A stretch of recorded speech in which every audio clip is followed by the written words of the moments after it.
Estamos de volta, queridos amigos, queridas amigas, para darmos prosseguimento ao nosso estudo da obra Depois da Morte, de Leon Denis. Hoje avançando para o capítulo 22 da obra, Os Médiuns. No capítulo anterior, nós vimos refletindo sobre o perispírito ou o corpo espiritual, conceito este que será muito importante para aquilo que nós vamos conversar hoje acerca dos médiuns. Afinal de contas, a relação entre o perispírito do médium e dos espíritos desencarnados é aí um aspecto central do processo de mediunidade, como Leon Denis vai frisar aqui. Então, ele inicia o capítulo dizendo assim: as faculdades do perispírito, seus meios de percepção e de desprendimento, por maior desenvolvimento que tenham em certas pessoas, não podem, entretanto, exercer-se em sua plenitude durante o período de encarnação, isto é, durante a vida terrestre. Então, o primeiro ponto que a gente depreende daqui, essas faculdades do perispírito, essas possibilidades, essa flexibilidade do perispírito, vamos dizer assim, ela vai variar de indivíduo para indivíduo, de modo que nós vamos ter em cada indivíduo uma maior ou menor possibilidade de desprendimento. E isso a gente vai ver, vai estar diretamente relacionado também com as próprias faculdades mediúnicas de determinado indivíduo. Mas, de um modo geral, na matéria, esse desprendimento, essa flexibilidade nunca é completa, justamente pelo vínculo que ainda se tem com a matéria. Por mais que se tenha em um estado de desprendimento, se pensarmos nos estados de maior desprendimento, por exemplo, no sonambulismo, no êxtase sonambúlico, ou no processo de êxtase, quando o indivíduo está ali estático, nós temos os maiores momentos, as circunstâncias de maior desprendimento. Mas, no entanto, o indivíduo, pelo próprio vínculo que permanece sempre enquanto ele está encarnado com a matéria, ainda em processo de êxtase, por exemplo, ele ainda tem vínculos perispirituais que o vinculam ao corpo. De tal modo que, se o corpo for acionado lá, o espírito vai retornar ao corpo.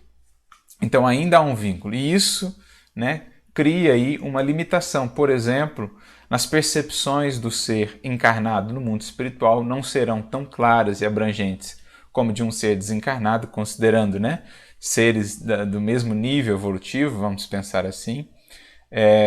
A memória, por exemplo, que ele pode acessar do seu pretérito vai estar restrita, vai estar limitada, o que vai ser diferente quando já em processo de desencarnação ele vai recuperando, recobrando ao pouco, segundo o seu nível evolutivo também, das memórias do pretérito. Mas, de um modo geral, como nós vamos aprendendo com a doutrina espírita, o livro dos Espíritos, esse desprendimento do perispírito, ou as faculdades de percepção do perispírito no corpo, ainda que no processo de desdobramento pelo sono, pelo êxtase, etc., ainda é limitado em comparação com a condição do espírito desencarnado. Claro, mais uma vez frisando isso, comparando-se espíritos mais ou menos da mesma escala, porque se pegarmos um espírito desencarnado absolutamente materializado, a sua percepção será muito estreita, muito limitada, talvez menor até do que um espírito encarnado já mais adiantado, já um pouco mais consciente. Então é importante fazer essa ponderação. O perispírito, prossegue ele, acha-se então estreitamente ligado ao corpo. Kardec vai falar disso, dessa vinculação do perispírito ao corpo. Ele vai mencionar inclusive o termo molécula a molécula, como o Leon Denis também disse no capítulo anterior, ou seja, representando que aí uma ligação muito estreita. Daí as dificuldades até do processo de desprendimento. Quando o indivíduo viveu muito voltado para a materialidade, esse processo se dá ainda de maneira mais difícil, o processo de desprendimento na hora ali da desencarnação, da desvinculação do perispírito do corpo. Se o indivíduo teve uma vida muito voltada para as paixões, para a materialidade, tudo isso se imprime no seu perispírito, de modo que ele se apega, ele se aferra ainda mais ao corpo físico. Em oposição, nós teríamos o caso daqueles que, mesmo encarnados, já vivem, já mais desprendidos das paixões, da materialidade mais absoluta, e o processo, então, de desprendimento do perispírito do corpo durante a desencarnação se dá de maneira mais suave. Mas há um vínculo, uma ligação estreita que é sempre limitante das percepções em relação à condição desencarnada. Prisioneiro neste invólucro espesso e obscuro, não pode daí se afastar, senão em certos momentos e em condições particulares. Quais são esses momentos ou condições? Como citávamos, o próprio sono, né? No caso do processo sonambúlico, seja natural ou seja ele produzido artificialmente, no êxtase, esses são momentos ou condições particulares em que o espírito consegue se libertar um pouco, né, em parte, desse envoltório ou dessa limitação mais intensa, mais severa que o corpo impõe. Seus recursos permanecem latentes.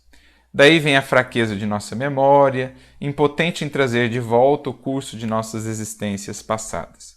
Então daí vem essas limitações, né? O acesso a experiências passadas, né? A própria dificuldade de expressão do pensamento quando no mundo espiritual, como vemos pelos relatos, né? O pensamento, ele tem, não que ele tenha um poder maior, mas se expressa de maneira ainda mais patente e ostensiva o poder, a capacidade criadora do pensamento.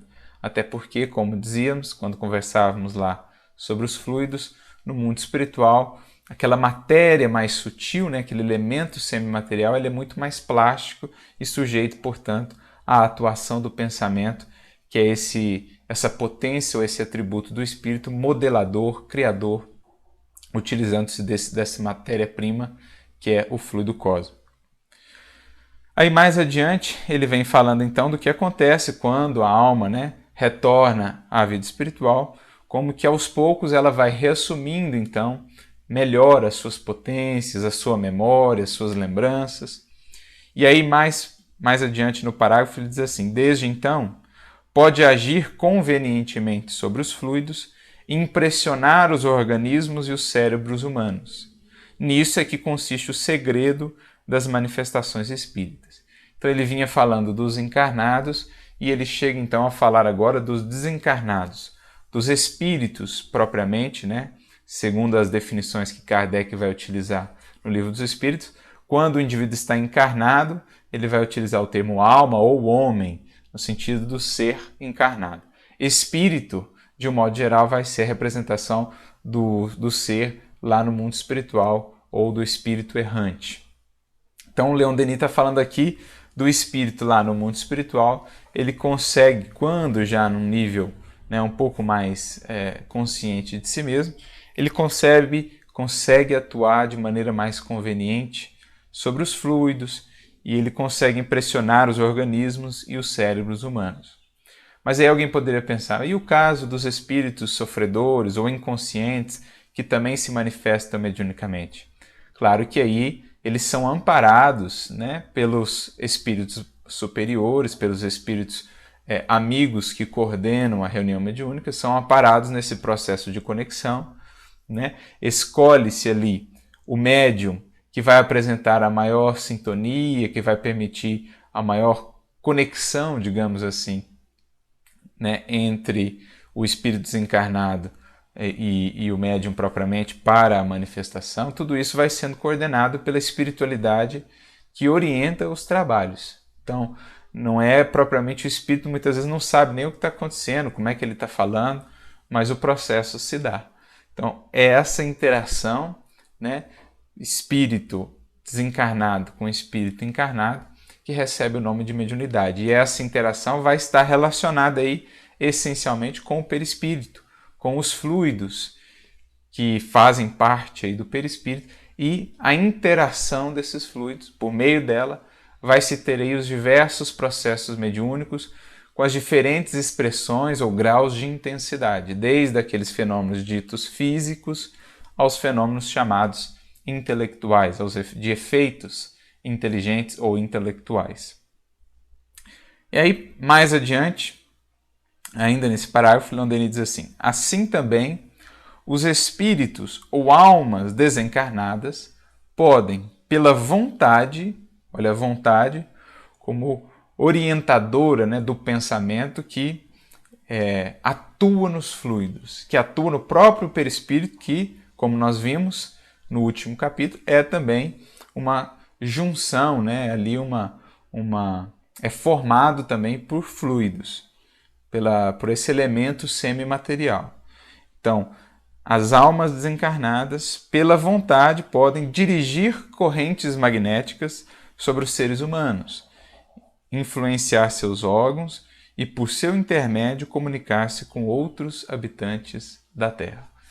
Então, a partir dessas correntes fluídicas, dessas correntes magnéticas, aí numa analogia, vai se estabelecer uma relação entre o perispírito desencarnado e do encarnado, por meio do qual, então, o desencarnado vai poder se comunicar com o mundo desencarnado, seja através da fala, seja, por exemplo, movimentando um órgão, um membro seu, como, por exemplo, a mão para a escrita, no processo de mediunidade mecânica.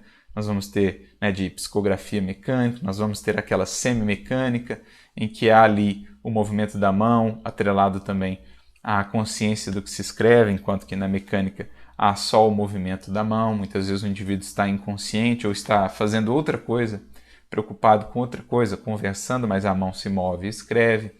Nós vamos ter a psicofonia, enfim, nós vamos ter os processos de materialização, de transporte de objetos, sematologia, tipologia, tudo isso a partir dessa interação que surge aí entre os fluidos, as correntes magnéticas, né? Ou, resumidamente, o perispírito do médium encarnado e do espírito desencarnado.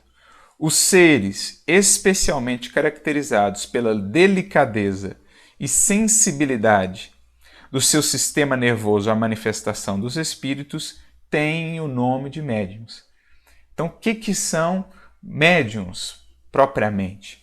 Aqueles seres que apresentam uma maior sensibilidade, né, que apresentam uma maior flexibilidade aí desses fluidos, ou nessa relação dos seus fluidos, do seu perispírito com o seu corpo, apresentam uma maior flexibilidade, uma maior sensibilidade, de modo a favorecer essa relação, essa conexão com os espíritos encarnados. Por isso, essa faculdade vai se apresentar em infinitos níveis ou gradações. Por isso que vão existir aqueles mais refratários a esse processo e aqueles outros que, da parte ou do ponto de vista fenomênico, vão ter uma capacidade tão ostensiva. Para ilustrar melhor isso, tem um trechinho aqui do Livro dos Médiuns, está no item 236, lá no capítulo 22. Esse capítulo 22, Kardec faz uma reflexão sobre a mediunidade nos animais e traz uma mensagem muito interessante do Espírito Erasto, que vai falar sobre esse assunto, mas também sobre outros assuntos. Então tem alguns elementos ali muito interessantes. E lá no item 236, no parágrafo que começa assim: há um princípio que, estou certo, todos os espíritas admitem. No final do parágrafo, ele diz assim: o que é peculiar aos médiuns, ou seja, o que define mais propriamente o médium, a gente já vai ver, né, dois significados que Kardec vai trazer para a palavra médium, um significado mais abrangente e um significado mais estrito, mas agora a gente está falando aqui desse mais estrito, onde a faculdade se mostra mais clara, mais patente. Então, o que Kardec está dizendo aqui no Livro dos Médiuns, nesse item? O que é peculiar aos médiuns, perdão, aqui é Erasto, né, o espírito. O que é peculiar aos médiuns, o que é da essência mesma, da individualidade deles, é uma afinidade especial e, ao mesmo tempo, uma força de expansão particular que lhes suprimem toda a refratariedade e estabelecem entre eles e nós uma espécie de corrente, uma espécie de fusão que nos facilita as comunicações. É, em suma, essa refratariedade da matéria que se opõe ao desenvolvimento da mediunidade na maior parte dos que não são médiuns. Então, ele está falando aqui desse conceito mais estrito de médiuns, que é o que Kardec vai trabalhar lá, por exemplo, no Livro dos Médiuns também, no capítulo 14, lá no item 159, quando ele diz assim, que todos que sofrem a influência dos espíritos são médiuns. Como todo mundo sofre a influência dos espíritos, nos pensamentos, nas inspirações, nós somos, no sentido lato sensu, no sentido abrangente, todos nós médiuns. No entanto, diz Kardec, essa expressão se aplica naqueles em que a faculdade se apresenta, né, por efeitos mais patentes, com uma certa intensidade ou mais caracterizada. Esses mais propriamente são os que recebem o nome aí de médiuns. Então esse é o sentido estrito sensu da palavra médium. Então o Espírito Erasto aqui está tratando desse sentido mais estrito, o médium que apresenta faculdades mais caracterizadas, efeitos mais patentes. Do que nasce isso, ou do que decorre isso? De uma afinidade especial e de uma força de expansão particular. Aqui ele está falando do perispírito do médium. Então o médium é aquele que tem uma afinidade especial, o seu perispírito se afina, se combina, né, com um maior número de espíritos, ele proporciona essa afinidade maior, então ele tem uma maior abrangência, ele é um instrumento mais flexível para os espíritos e uma maior capacidade ou força de expansão. Ele consegue se sobrepor mais facilmente à matéria. E isso, naturalmente, facilita a interação ou o estabelecimento dessa corrente ou dessa espécie de fusão que facilita as comunicações. Então, isso é uma característica que varia de indivíduo para indivíduo, que depende do próprio organismo. Lá no item 226, por exemplo, de O Livro dos Médiuns, Kardec e os Espíritos vão dizer que a faculdade em si está radicada no organismo. Então, há uma grande influência do próprio organismo do indivíduo. Existirão organismos que favorecem mais facilmente essa expansão do perispírito, essa sensibilidade maior, né? Outros, no entanto, vão criar aquilo que Erasto chama aqui de refratariedade da matéria, vão complicar mais o processo de interação. E é nesse processo, essa característica que se opõe ao desenvolvimento da mediunidade na maior parte daqueles que não são médiuns. Então é o que o Leon Denis está tentando dizer aqui, né? Os médiuns são aqueles que têm essa sensibilidade. E, claro, isso vai variar de organismo para organismo, de indivíduo para indivíduo. Há uma série de fatores aí, né, certamente envolvidos. Mas quanto mais há essa sensibilidade, essa flexibilidade, mais, digamos assim, abrangente, mais flexível, mais possibilidades tem essa mediunidade, do ponto de vista da faculdade. Não estamos falando da sua aplicação, né? A gente precisa fazer essa definição que, para Kardec, por exemplo, o bom médium não é o que tem essa sensibilidade exacerbada, não é o que tem grande ostensividade da faculdade. O bom médium é o que vai fazer a correta aplicação dessa faculdade para o bem, para a edificação, para a instrução. Então, não depende a faculdade, propriamente, do aspecto moral do médium. O uso da faculdade, sim, vai depender absolutamente do aspecto moral do médium, até mesmo porque isso vai fazer com que ele seja acompanhado, né, mais frequentemente por espíritos que vão se harmonizar com as faixas de sentimento, de moralidade em que ele tem vivido, em que ele tem vibrado. E daí o impacto no uso dessa faculdade, no que essa faculdade pode produzir. Então há que se diferenciar, né? A faculdade em si, a capacidade mediúnica, né? A ostensividade é uma coisa. Agora, a boa mediunidade, a mediunidade bem empregada, ela depende aí já dos aspectos morais. Então, por isso que, por vezes, né, ao longo dos tempos, e ainda hoje muitas vezes, se vê um médium, ou se vê médiums com capacidades fantásticas, do ponto de vista da faculdade em si, mas que as empregam de maneira inadequada, para interesses mesquinhos, quando não para prejudicar outras pessoas, para usufruir benefícios, e etc, etc. Então muita gente pergunta, mas por que essas faculdades assim, se ele usa tão mal, né? Se a sua moralidade é assim tão duvidosa? É a mesma coisa das nossas outras faculdades, né? Os olhos, a boca, os ouvidos não são faculdades também de percepção, como a própria mediunidade? Imaginemos só se todos nós, tendo em vista as nossas imperfeições morais, as nossas falhas morais, fôssemos privados de todas as faculdades, quem na Terra poderia tê-las todas, né, de maneira muito bem desenvolvida, de maneira muito bem caracterizada, se fosse uma correlação direta entre a faculdade em si e o aspecto moral? Então, o uso, e é isso, ou é aqui que entra a importância do Evangelho, por exemplo, o uso, quem vai definir é o indivíduo.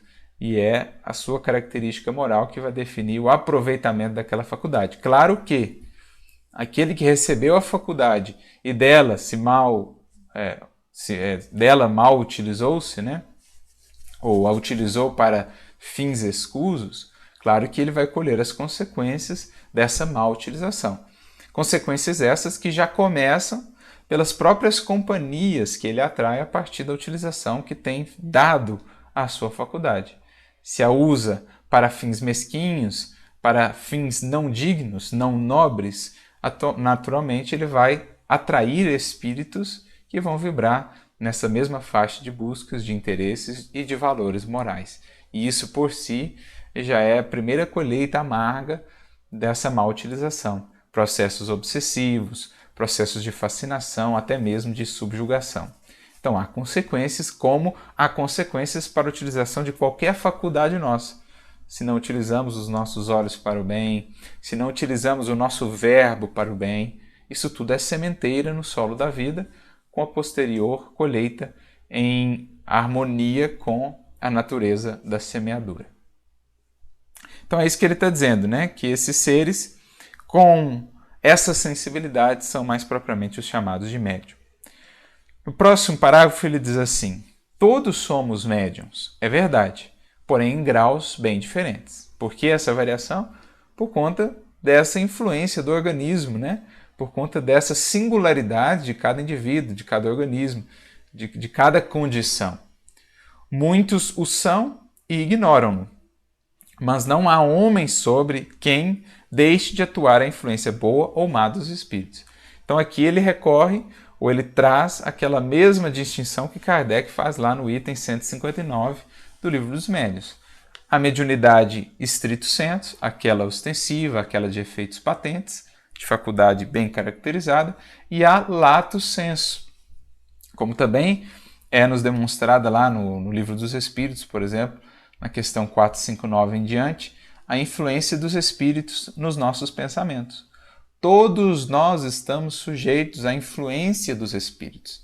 Somos por eles influenciados, como lá eles mesmos nos dizem, por vezes ou de ordinário, são eles que nos dirigem, para o bem ou para o mal.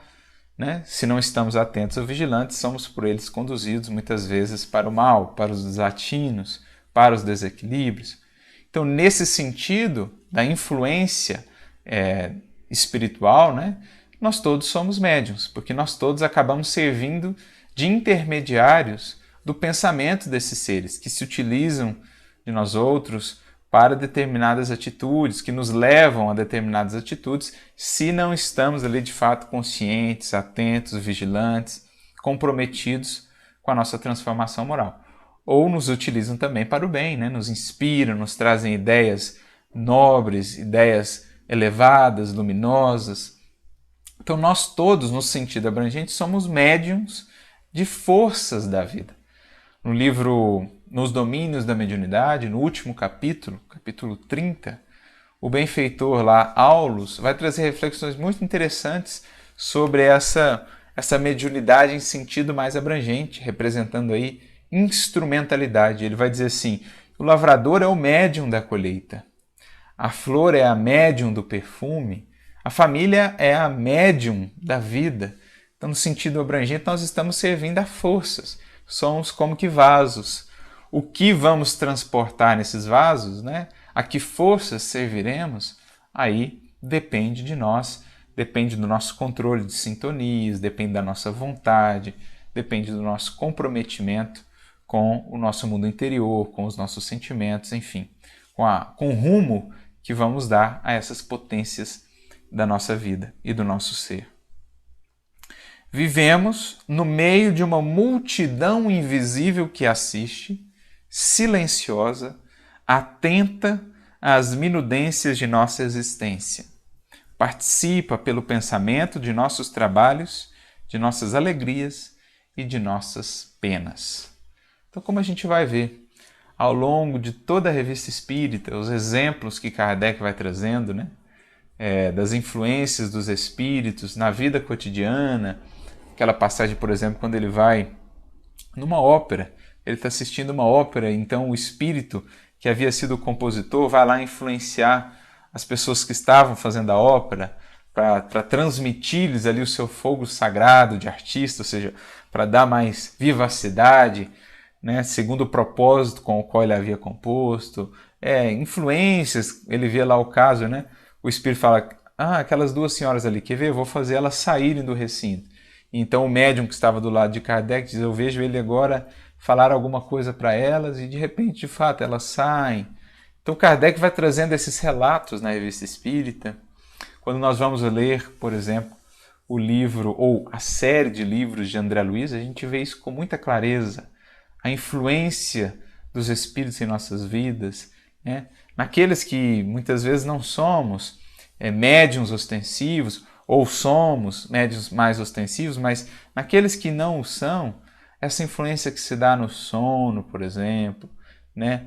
Essa influência que se representa ali na forma de intuições, de ideias que nos fazem tomar esse caminho, postergar aquela atividade, escolher outra proposta, enfim, uma série de fatores, uma série de detalhes que, se tivéssemos mais atentos para eles, não poderíamos negar essa influência dessa multidão que nos acompanha. Alguns querendo nos influenciar para o mal, ou seja, querendo nos prejudicar, querendo criar obstáculos ao nosso progresso, à nossa melhoria, e outros tantos querendo nos estimular a avançarmos na senda do progresso.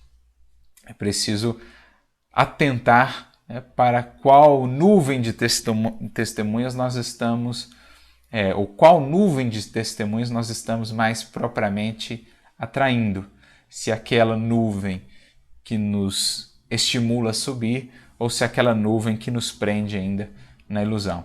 Me lembro aí da própria expressão do apóstolo Paulo, né, na carta aos Hebreus, capítulo 12, lá no versículo 1, quando ele diz, uma nuvem de testemunhas nos cerca, nos acompanha, que é o que Denis diz aqui, uma multidão invisível que assiste silenciosa e atenta às minudências de nossa existência.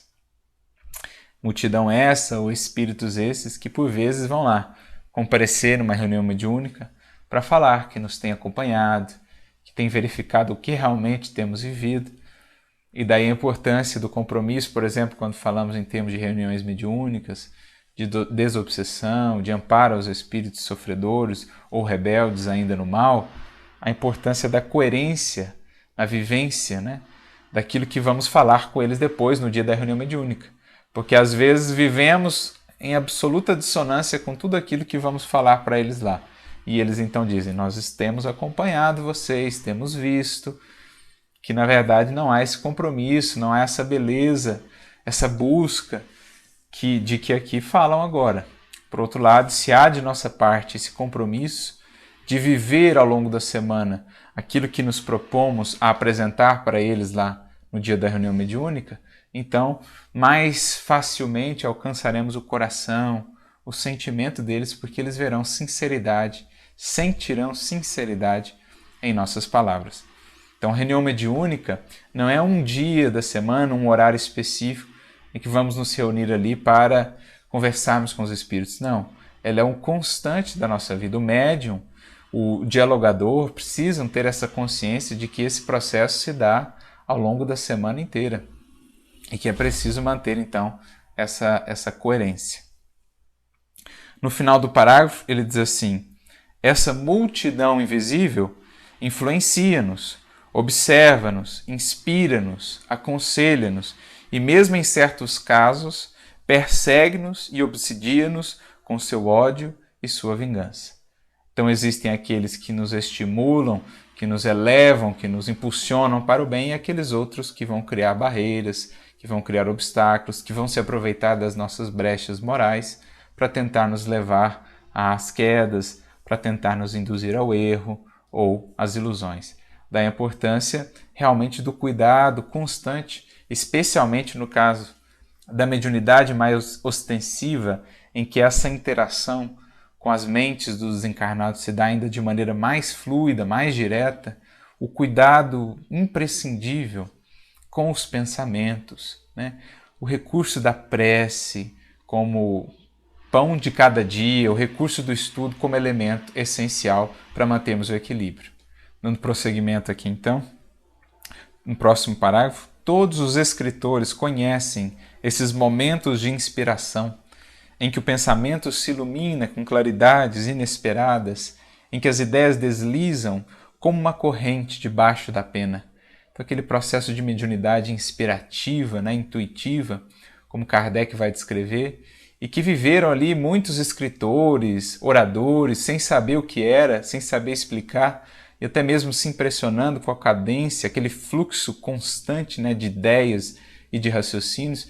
Quando a gente vai lendo biografias, relatos deles próprios, a gente vai vendo essas informações. Quando o indivíduo levantava lá, de repente saía escrevendo, só parava quando dava o ponto final lá e de repente tudo apagava. E ele descreve isso sem saber muitas vezes do que se tratava, quando em verdade é esse processo, né, de mediunidade inspirativa. Quem de nós, nas ocasiões de tristeza, de acabrunhamento, de desespero, não se sentiu algumas vezes reanimado, reconfortado por uma ação misteriosa e íntima? Quando que a gente quase que pode sentir, né, aquele abraço, aquele calor, aquela presença que nos reconforta, aquelas ideias assim que mudam, né, a nossa faixa de vibração. É o amparo dos nossos benfeitores, dos nossos amigos espirituais, que seguem-nos lado a lado aí na caminhada. E os descobridores, os guias do progresso, todos esses que lutam por engrandecer o domínio e o poder da humanidade, não têm sido todos eles beneficiados com o socorro invisível que os nossos antepassados lhes trazem nas horas decisivas? Então o indivíduo lá está avançando por uma terra inóspita, desconhecida, e acaba escolhendo os melhores caminhos, num processo de inspiração, de orientação. Ou o outro lá, o cientista, aquele que está pesquisando ali uma determinada cura, uma determinada equação, e ele de repente tem um sonho, né? Vale lembrar aí a mediunidade onírica, que é muito descrita na Bíblia, por exemplo, no Antigo Testamento. O indivíduo tem lá um sonho, acorda com aquela ideia. Quantos cientistas já não falaram sobre isso? O próprio Tesla mesmo dizia que nos sonhos ele via determinadas invenções, ele acordava, só ia escrever aquilo, ia colocar aquilo no papel. E vários outros cientistas, são relatos até comuns esse, artistas, né, compositores, que recebendo esses recursos do alto, às vezes de maneira um pouquinho mais consciente, sabendo mais ou menos que não era deles, outras vezes sem saber, sem ter a mínima ideia o que se operava ali, mas que no fundo atuavam ali na condição de médiuns, mais ostensivos ou menos ostensivos, mas que no fim acabavam sendo canais da espiritualidade para trazer novas luzes, para trazer novos recursos para o mundo.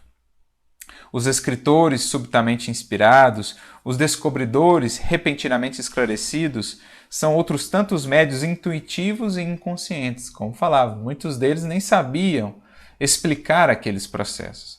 Em certas pessoas, a faculdade de comunicar-se com os espíritos reveste uma forma mais clara, mais acentuada. Aqui o sentido mais estrito da palavra médium, a mediunidade bem caracterizada, como Kardec nos falou lá no item 159. No próximo parágrafo, que começa com mas, que dizer quando são espíritos conhecidos e tal, lá no meio do parágrafo ele diz assim: quem descreverá as efusões, os transportes, as lágrimas daqueles a quem um pai, uma mãe, uma mulher amada vem de além túmulo consolar, reanimar com sua afeição e os seus conselhos.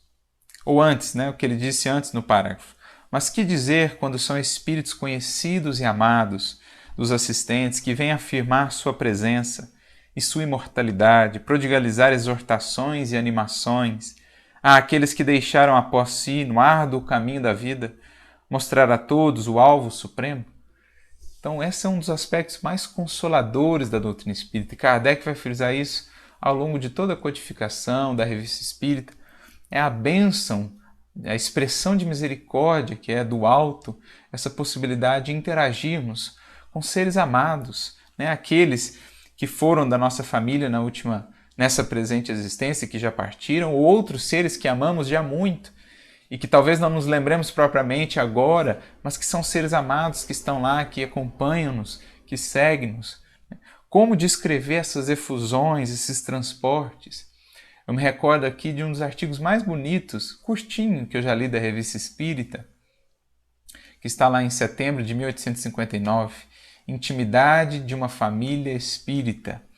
É de uma beleza, assim, até Kardec meio que se emociona, Mas ele fala de uma reunião dessa, uma reunião familiar, reunião mediúnica, em que ali a viúva com seus filhinhos recebia a visita do pai, que já havia desencarnado. E a alegria com que as crianças esperavam essas visitas.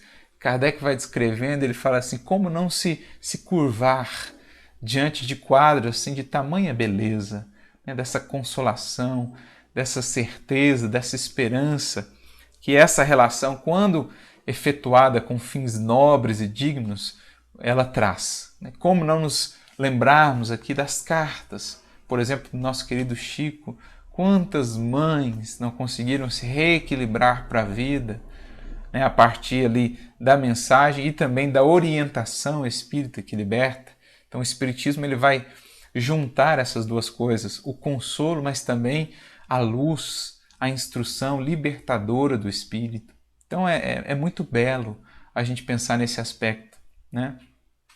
Por isso que Paulo lá atrás, quando ele foi perguntado por Silas já a respeito do profetismo, naquela época, que outra coisa não era senão mediunidade, e ele fala assim que o cristianismo sem o profetismo, Silas, é como um corpo sem alma.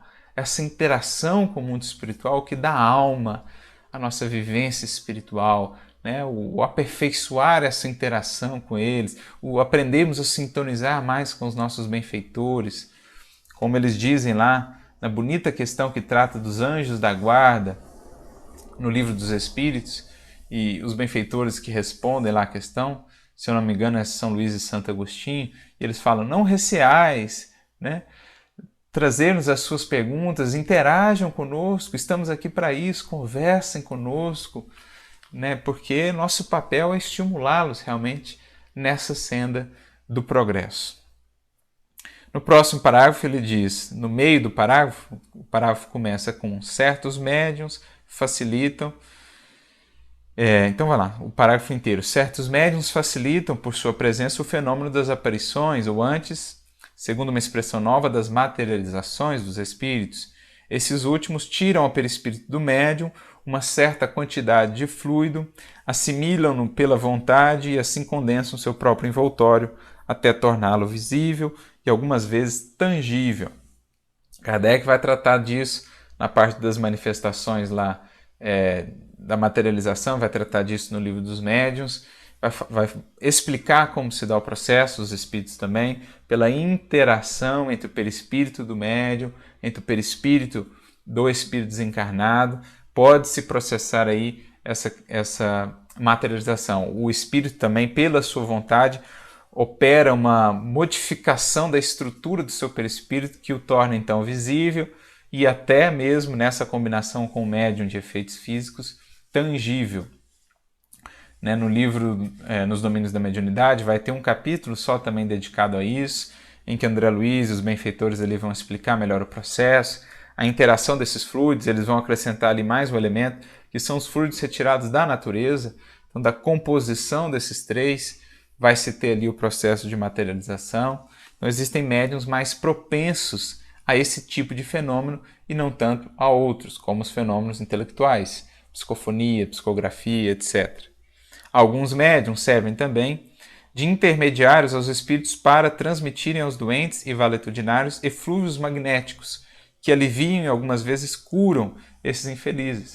A mediunidade curadora, Kardec vai tratar disso também no Livro dos Médiuns, essa interação, né?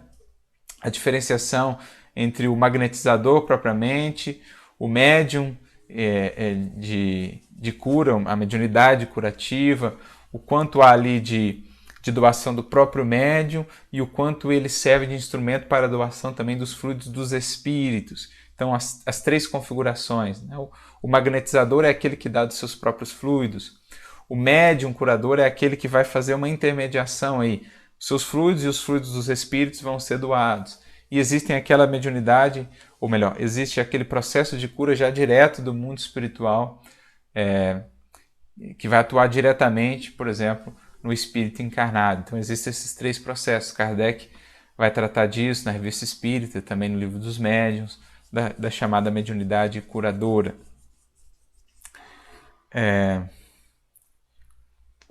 E aí no próximo parágrafo, que começa, né, digamos ainda, e lá no meio ele diz assim: há, entretanto, no estudo e na prática das faculdades mediúnicas, uma fonte de ensinos elevados. Erradamente se consideraria a faculdade mediúnica como privilégio ou favor. Cada um de nós, já o dissemos, traz em si os rudimentos de uma mediunidade, que se pode desenvolver exercitando-a. A vontade, nisso, como em tantas outras coisas, desempenha um papel considerável.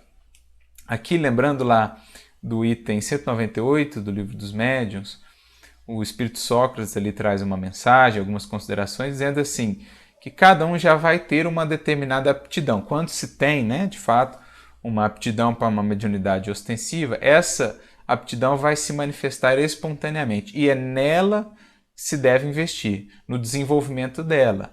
Aquele que tenta ou que força o desenvolvimento de outra aptidão que não aquela que se manifesta mais espontaneamente, corre o risco de cair em engodos, em ilusões, ou de se decepcionar, de se desiludir. Então, cada um vai ter uma determinada aptidão. E pelo treino, pelo empenho da vontade, do esforço, da disciplina, essa aptidão vai se desenvolvendo até se tornar realmente mais propícia a ser utilizada pela espiritualidade. Então há aí também o processo de desenvolvimento, de formação mediúnica. Kardec vai dedicar um capítulo a isso no Livro dos Médiuns, né, Formação dos Médiuns, em que ele vai trazer algumas considerações sobre como fazer esse processo de desenvolvimento, de treinamento, lembrando essa orientação de Sócrates, né? Focando nessa aptidão que já se mostra mais espontânea, mais propícia para esse tipo de treino ou de exercício. Forçar o aparecimento de uma aptidão pode levar a prejuízos, desde a ilusão, a um processo de desequilíbrio, de perturbação, enfim. Foque-se naquela que já se tem ali apresentada com mais clareza. E aí, pela disciplina, pelo esforço, rogando o auxílio também da espiritualidade superior, né? Com a sinceridade de propósitos, com desinteresse, né? Com o auxílio da prece, do estudo e da constância do exercício, aos poucos essa faculdade vai se desenvolvendo. As aptidões de certos médiuns célebres explicam-se pela natureza particularmente maleável, elástica do seu organismo fluídico, que assim se presta admiravelmente à ação dos espíritos. Então é o que nós falávamos lá, né? Aqueles que têm uma maior, como o Erasto diz lá no capítulo 22, uma maior força de expansão do perispírito, uma maior sensibilidade, uma maior afinidade, eles permitem a expressão, né, de faculdades mais ostensivas, mais patentes, o que não necessariamente significa dizer bem aplicadas. Existiram, mais uma vez lembrando, médiuns de faculdades espantosas que, no entanto, as aplicaram muito indevidamente. Como existiram outros que não tinham toda aquela ostensividade mediúnica e que, no entanto, fizeram dessa mediunidade um instrumento de luzes e de bênçãos para si mesmos, bem como para o entorno, né? Para a humanidade, para a comunidade ali no seu entorno. Então, uma coisa é a faculdade em si, que se radica no organismo, depende das características, né, do perispírito, do próprio organismo do indivíduo. Outra coisa é a aplicação da faculdade, que é o que se busca aí de maneira adequada com a doutrina espírita. A orientação para a correta aplicação da mediunidade, com Jesus, com os critérios kardecianos. No próximo parágrafo ele diz: em geral, a sensibilidade fluídica do ser é proporcional ao seu grau de pureza e de adiantamento moral. Por que ele põe em geral? Por causa dessas exceções que nós citamos. Indivíduos de moral duvidosa, quando não de moral ainda realmente comprometedora, mas que tinham uma grande sensibilidade fluídica. Mas acontece, por outro lado, que muitos daqueles espíritos já mais adiantados, com moralidade, de terem tremendas capacidades mediúnicas. Um exemplo, só a gente olhar para a história, os santos, por exemplo, aqueles chamados santos, né, pela Igreja Católica, muitos deles tinham faculdades, potências mediúnicas fantásticas, aliando a isso bondade, virtude, espírito de sacrifício, até um livro interessante do Clóvis Tavares chamado Mediunidade dos Santos, em que ele estuda os fenômenos mediúnicos na vida de muitos chamados aí santos, né? Indivíduos que uniam essa moralidade. Ou os missionários e missionárias de todos os tempos, quando a gente vai lendo as suas biografias, como nós vamos vendo ali relatos de fatos mediúnicos, sem que soubessem os biógrafos, os próprios indivíduos, mas claramente, a partir da leitura do que está ali, se percebe que ali se tinha um fato mediúnico. Joana d'Arc, por exemplo, né, os cientistas que citamos, missionários do progresso em várias frentes, né, na religião, na filosofia, na ciência. Quantos deles não eram médiuns de grande potencialidade sem que o soubessem, né? Interagiam com os espíritos, às vezes ainda sem entender muito bem o que era, mas viam aqueles seres, interagiam com eles. Então é o que ele diz aqui, ó, quase todos os grandes missionários, os reformadores, os fundadores de religiões, eram poderosos médiums, em comunhão constante com seres invisíveis, cujas inspirações recebiam. Então você pega Moisés, por exemplo, quantos relatos de fatos mediúnicos nós não temos ali? Os profetas, né? O Antigo Testamento está recheado de fatos mediúnicos. Quase que toda página, quase que todo capítulo nós temos ali um fato mediúnico, especialmente no que diz respeito a Abraão, a Moisés, aos profetas, né? Depois, no âmbito do Evangelho, né? Tanto na época do Cristo como posteriormente, os primeiros cristãos, a vida de Paulo, de Pedro, quantos fatos mediúnicos nós não temos ali, aqueles anjos que aparecem, né? O anjo que vai lá auxiliar Pedro na prisão, né? Paulo tendo processo de desdobramento e conversando com seres do mundo espiritual, como ele revela lá na sua segunda carta aos Coríntios. Conheço um homem que há 14 anos, no corpo, fora do corpo, não sei, Deus o sabe, foi arrebatado ao terceiro céu e ouviu coisas inefáveis. Emmanuel vai explicar melhor isso. É o processo que ele teve lá, uma espécie de êxtase, né? De sonambulismo natural, em que ele interagiu ali com Abigail e com Estevão. E aí a gente vai vindo, passando pela Idade Média, né? Os reformadores, fundadores de religião, Maomé, por exemplo, e tantos outros, Joana d'Arc, o exemplo que citei, enfim, os santos de um modo geral, muitos deles com relatos assim, né, descritivos, absolutamente claros de processos mediúnicos. Então é o que ele está dizendo aqui. Muitos desses eram poderosos médiuns em comunhão com seres que orientavam as suas tarefas. Sua vida inteira é um testemunho da existência do mundo dos espíritos e de suas relações com a humanidade terrestre. Assim se explicam, levando em conta exagerações e lendas, numerosos fatos qualificados de maravilhosos e sobrenaturais. Então, o que é importante a gente realçar aqui, né? O Espiritismo vai nos auxiliar a olhar para esses fatos do passado, podando ali, né? Removendo o que foi acréscimo humano, da superstição, da ignorância, da incompreensão. Então, muitos desses fatos vão estar revestidos de excessos humanos. Mas se você tira essas cascas, você chega ali na semente, você chega ali na polpa e vê o fato mediúnico em si.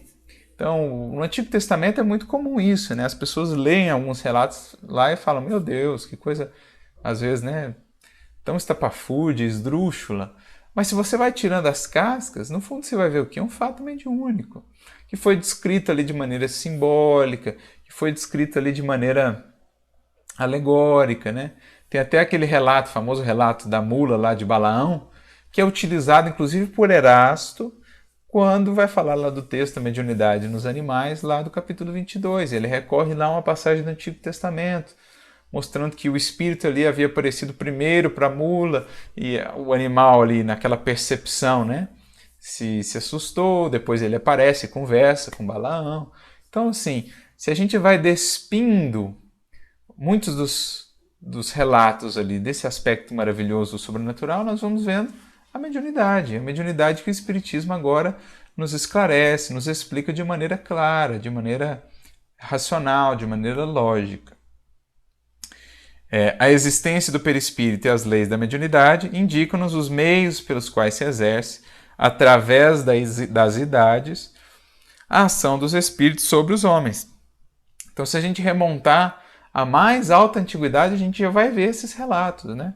As próprias figuras rupestres. Esses dias mesmo eu via um artigo que foi compartilhado pelo Dr. Alexander, né, pesquisador lá da Universidade Federal de Juiz de Fora, falando das pinturas rupestres, as mais antigas que se tem conhecimento, que em verdade os pesquisadores têm chegado à conclusão de que elas retratam, na verdade, experiências espirituais, seres espirituais.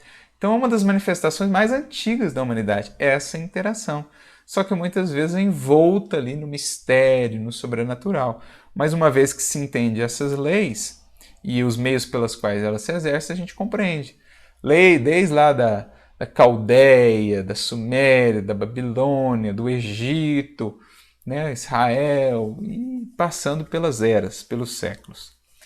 A Egéria de Numa, os sonhos de Cipião, os gênios familiares de Sócrates, de Tasso, de Jerônimo Cardan, as vozes de Joana d'Arc, os inspirados de Cevenes, a vidente de Prevost, mil outros fatos análogos, considerados à luz do espiritualismo moderno, perdem, aos olhos do pensador, todo o caráter de sobrenatural e de misterioso. No próximo parágrafo, entretanto, por esses fatos, que se revela a grande lei da solidariedade que une a humanidade terrestre às humanidades do espaço. Então, a partir da mediunidade, dessa interação, se revela uma das mais belas e fundamentais leis de todo o universo, que é a da solidariedade. As humanidades, encarnada aqui e desencarnada, são solidárias entre si. Né? Ora estamos aqui, ora estamos lá, mas fazemos parte de um mesmo grupamento em progresso, em ascensão aqui na Terra. E mais tarde vamos descobrindo também, vamos ampliando os horizontes, percebendo também a solidariedade entre as humanidades de diferentes orbes, de diferentes esferas, até percebermos como tudo se encadeia no universo infinito, sendo Deus a ponta lá, né? A fonte de onde tudo provém, e que flui, então, esses recursos que partem da fonte da vida por meio dessa cadeia de solidariedade para todos os seres. É o símbolo bonito que Jesus usa no Evangelho de João da videira da vida. É toda uma mesma árvore, a árvore universal, as raízes ali divinas, de onde provém a seiva que nutre cada folhinha, cada galhozinho, cada fruta. Tudo por essa lei de solidariedade. Livres dos laços da matéria, os espíritos superiores podem erguer o véu espesso que ocultava as grandes verdades. Então, os espíritos superiores, os que já se despojaram, né, dos véus, das escamas da materialidade, do apego à matéria e às paixões, esses, em desencarnando, conseguem ver e entrever muito além, né? No futuro como no passado, sondar os mistérios da criação.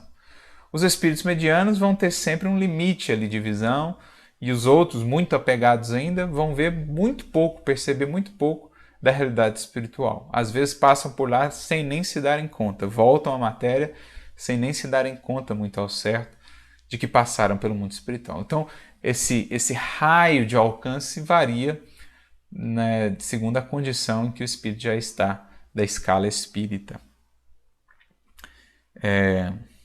E ele então conclui no último parágrafo: animadas do ardente desejo de cooperarem ainda para o movimento ascensional dos seres, essas grandes almas tornam a descer até nós e põem-se em relação com aqueles de entre os seres humanos cujas constituições sensitivas e nervosas habilitam a preencher o papel de médiuns.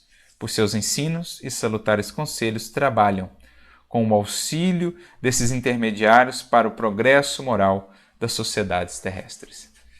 Então é o que nós tivemos, por exemplo, na codificação espírita. As estrelas cadentes, os espíritos do Senhor, voltando, né, em sentido mais universal, mais abrangente, às plagas terrestres, para, por meio dos médiuns, esses microfones do infinito, né, poderem falar à humanidade encarnada da imortalidade da vida, da transcendência, ou trazer-nos essa ciência do infinito que nos abre horizontes assim tão vastos. Essas almas, as dos seres superiores, sempre estiveram conosco, sempre orientaram a humanidade através dos médiuns que sempre existiram, mas nunca de maneira tão abrangente, ostensiva e universal como a partir do advento do Consolador. É preciso, portanto, saibamos nos aproveitar dessa lei de solidariedade e desse investimento que esses corações amorosos tanto têm feito em nós, para podermos avançar também com eles rumo a novos horizontes, a novas esferas de vida, de expressão e de luz. Essa é a mediunidade, a instrumentalidade que todos precisamos desenvolver, muito além simplesmente da faculdade, da possibilidade, né, de comunicação, interação com eles, sermos médiuns das fontes superiores da vida, sermos médiuns do Cristo, dos valores que o Evangelho nos traz, para que possamos de fato ascender e seguir contribuindo com aqueles que seguem também em caminho. Eram essas as reflexões que tínhamos a trazer sobre esse capítulo, e voltamos então no próximo episódio, avançando aí para o capítulo 23, a evolução perispiritual. Um grande abraço para todos, nossa gratidão e carinho por estarem acompanhando o estudo, participando. Vamos seguindo juntos, construindo esse conhecimento e aprendendo um pouco mais sobre essa ciência do infinito que tanto tem nos dado. Muita paz a todos e até o próximo episódio.